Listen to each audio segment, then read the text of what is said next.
Welcome back, everyone. I know you guys are really excited for me to finish up the damage powers on the Heroclix powers and abilities card, and today that's what you're going to get. Some of these are the figures I'm going to show you to represent all the damage powers. We have Darkseid, Heroclix, Wreck-It Raccoon, Black Tarantula, the Batman, Major Glenn, Manhunter, Grandmaster, Deadpool, Sandman, Aquaman, and the Hulk. So let's get into it, and we'll start off from the top with Ranged Combat Expert.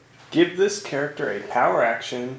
It makes a ranged combat attack against a single target character. Modify its damage value by +2 for the attack. In this scenario, Manhunter Grandmaster is going to do a ranged attack on Hulk. If you just do a ranged attack, if you have Ranged Combat Expert, you do +2 to your damage. He has 4, so that'll be 6 damage. He has Hypersonic as well. If he were to use Hypersonic, he would not be able to use the Ranged Combat Expert. So basically, Ranged Combat Expert is a stationary power. You're not going to be able to move and attack and use that power. If you're going to use Ranged Combat Expert, you have to stay put, give yourself a token, and then shoot with extra power, which is the Ranged Combat Expert. So Grandmaster will shoot on Hulk and do 6 damage. Hulk, though, has Impervious, where you would be able to roll your Impervious roll 5 or 6. If you hit your Impervious roll, you take no damage. If you miss your damage roll, he would take 6 damage, but he reduces 2, so he would take 4 clicks of damage. So that's how you use Ranged Combat Expert. Battlefury. This character ignores shape change, can't make ranged combat attacks, can't be targeted of mind control or in-cap, and cannot be carried. And before I explain and show you Battlefury, as it's pretty self-explanatory, let me go into shape change. When this character is chosen as a target of an attack, you may roll a d6. On a result of a 5 or a 6, the attacker can't target this character with an attack this turn, and the attacker may choose another target instead. The attacker then makes an attack unless there are no targets, in which case the action resolves without an attack. Meaning if you target someone with shape change and you're right in their face to punch them and they roll their shape change, you cannot attack them with that attack. Now if you happen to have someone next to them adjacent to you, then you can attack them, but not in this case. So a lot of the times shape change can really stall your attack if you don't have anything like to do. I mean, like if they roll a shape change, a lot of times you're going to be stuck with doing nothing, and you're not going to be able to do that attack and give yourself a token. So that's really powerful. This Hulk has Battlefury, so normally Sandman would have to roll shape change and he would be able to possibly not be a target of this attack. But Hulk has Battlefury, where he ignores that power, so he can punch him and not have to worry about any rolls. There are some characters, though, let's go back to Battlefury, that if they have range, sometimes they gain this power later on in their dial, and they still will have range on their dial. If you have range on your dial and you have Battlefury, you cannot make a ranged attack out. And you can't be mind controlled or incapacitated, and you cannot be carried. So those are really big things. Battlefury used to be a real big hindrance because you were limited quite a bit, but now that they added that you can ignore shape change, it adds quite a bit of boost to that power. The next power I want to cover is Exploit Weakness. Give this character a close combat action. Damage from this attack is penetrating damage. So this power is extremely powerful if you're up close and the opponent that you're attacking has a damage reducer. Heroclix has invulnerability. So normally if you attack him, he gets to reduce 2 of the damage.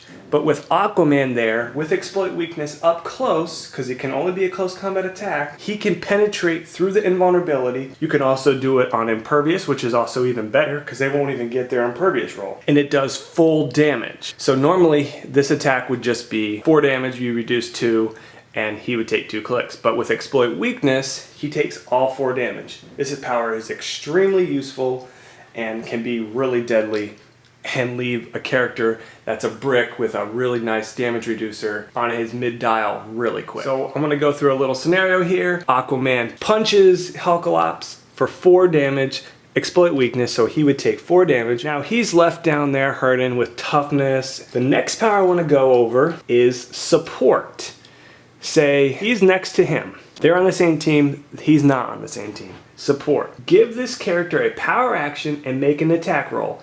That is not an attack against an adjacent friendly character as though making a close combat attack. When using this power, neither this character nor the target can be adjacent to an opposing character. Ignore all combat value modifiers. If the attack roll succeeds, roll a d6 and subtract 2 from the result, a minimum of 1.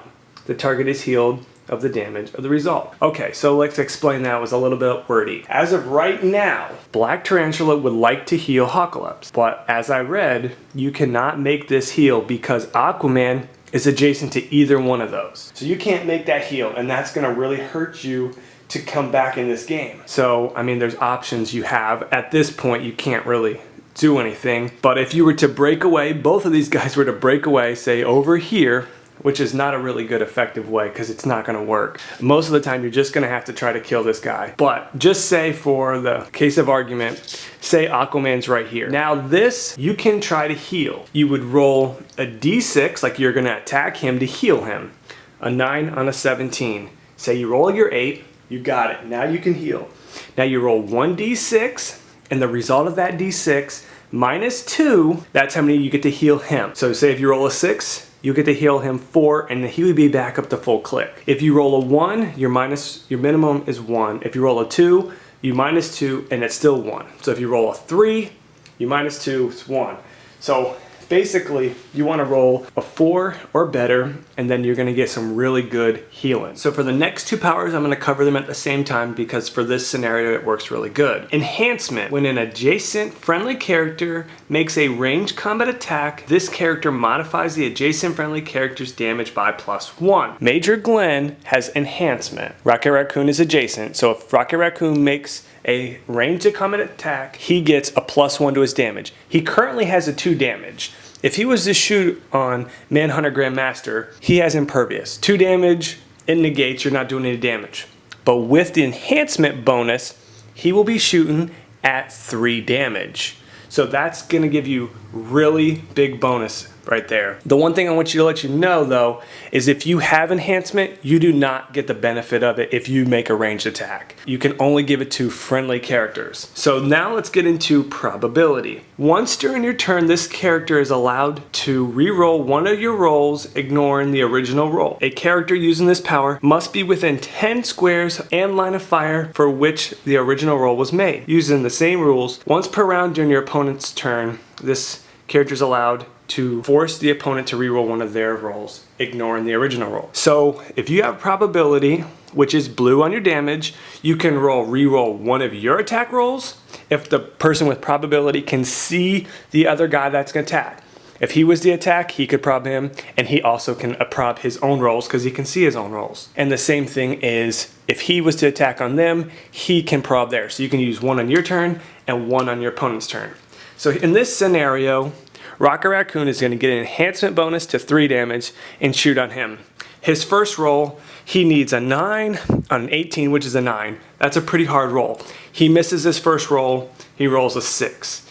Then the next time he's going to roll, because he can prob his own roll, he rolls a 10. He hits Manhunter Grandmaster with an attack roll, and for this scenario, he can either make his impervious roll or miss his impervious roll. If he makes it, then no damage is done. If he misses his impervious roll, because of the enhancement, he's doing 3 damage, and he'll be able to get 1 damage on him. So it's a lot of work, but sometimes that's what you need. Next power I'm going to cover is Close Combat Expert. Give this character a power action and make a close combat attack against a single opposing target character, modify the character's damage by +2 for the attack. If you remember Range Combat Expert, this is the opposite of that. This gives you the +2 for damage at close combat. Ranged combat is off. Obviously, it's an attack from range. So if the Batman was to make a close combat attack here, using Close Combat Expert, he would do 4 damage. He has no damage reducers, he would take all 4 damage. If you did not use it for some reason, or you didn't have that power, his straight damage would only be 2 damage. So he could not actually make a ranged attack, because he does have 3 range. He could not make a ranged attack on a character with a damage reducer of invulnerability or impervious, because his 2 damage will not go through that. But if he was to get up onto someone and get a close combat attack, he could do 4 damage and do that. he has charge. You cannot use charge and close combat expert together. It's also, you have to very stationary power. You cannot do the charge and do it. So if you're gonna get the close combat expert, you're gonna have to move up to the character and then push or clear, and then on your next turn, then do. All right, the next damage power I wanna cover is leadership. At the beginning of your turn, give this character a free action and roll a d6. On the result of a 5 or 6, add 1 action to your total actions for your turn, and this character may remove an action token from an adjacent friendly character with a lower point value. Now this is very beneficial here with leadership.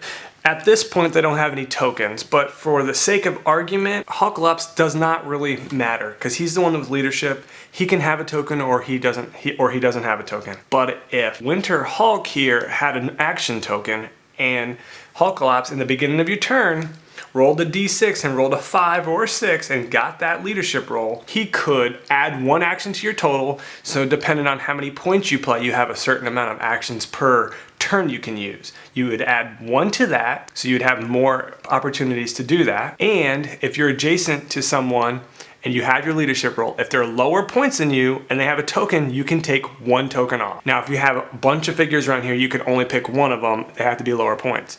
So he's lower points and you could take a token off of him and then he could go. So that's really, really powerful.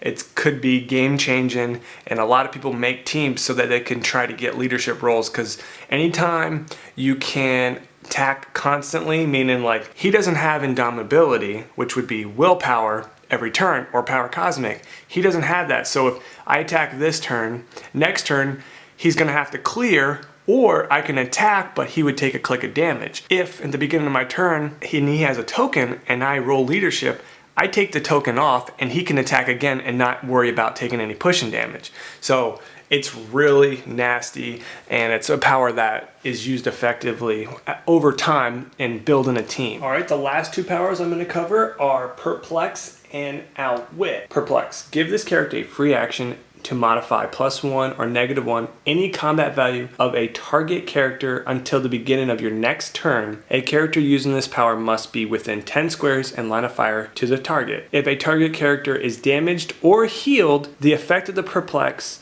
on the character ends immediately. So this is very nice, and you can get your stats bonused up or down either way, whichever helps you out. Now this is really powerful because you can perplex up damage, you can perplex up or whatever you want to do, even range if you need to get a little bit further range. So it's a very nice power, and in this case, Darkseid and Deadpool are on a team facing Hulk. Darkseid is going to shoot on Hulk, and he has a 12 attack and 5 damage. All of those are great stats. So to make the attack roll, let's do damage. He's got 6 damage now. Now let's go into the Outwit. Give this character a free action to counter a power or combat ability possessed by a single target opposing character until the beginning of your next turn. Any game effects with a duration specific to a character using this power must within 10 squares and have a line of fire to the target. So Darkseid has Outwit, and he can outwit a power.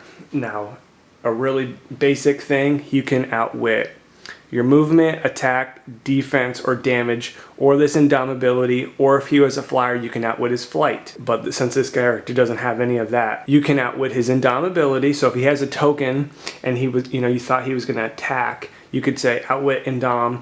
So if he wanted to attack, he would take a click of damage for pushing. Normally with that power, he would not do that. In this case, you're not really gonna want to outwit a power right this second, because Darkseid has Psychic Blast, which will basically, if he attacks from range, he can cut through damage reducers. So let's just do a quick run through. If you have that combination, you're going to want to use Psychic Blast first and then use Outwit after the damage, because you normally are probably going to want to outwit Impervious here, but because Psychic Blast goes through Impervious anyways, you don't need to worry about it.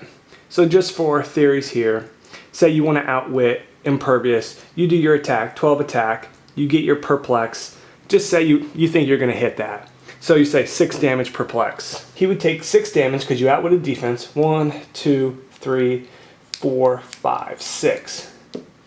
Now Hulk is on regeneration, looking pretty bad, but guess what? Since you used Outwit, he has all his powers. So you're like, okay, well now he can use regen, you know, he's got some options, but really right now all he's got is regeneration. He could come up, but he's gonna lose right there. So let's go back to his top dial. What I would recommend here, you can get your Perplex up to 6 damage, that's fine. Use Psychic Blast and cut through Impervious to doing the still 6 damage. 1, 2, 3, 4, 5, 6. But now that you did not use your Outwit, now you can outwit his regeneration, and now guess what? He can do nothing. So that's another way of using Outwit. You can either use it before the attack, or you can use it after the attack. And there's many ways of using Outwit. All right guys, take it easy and enjoy, subscribe, and stay tuned for more. I finished this Powers and Abilities card. Tell me what you want to see next.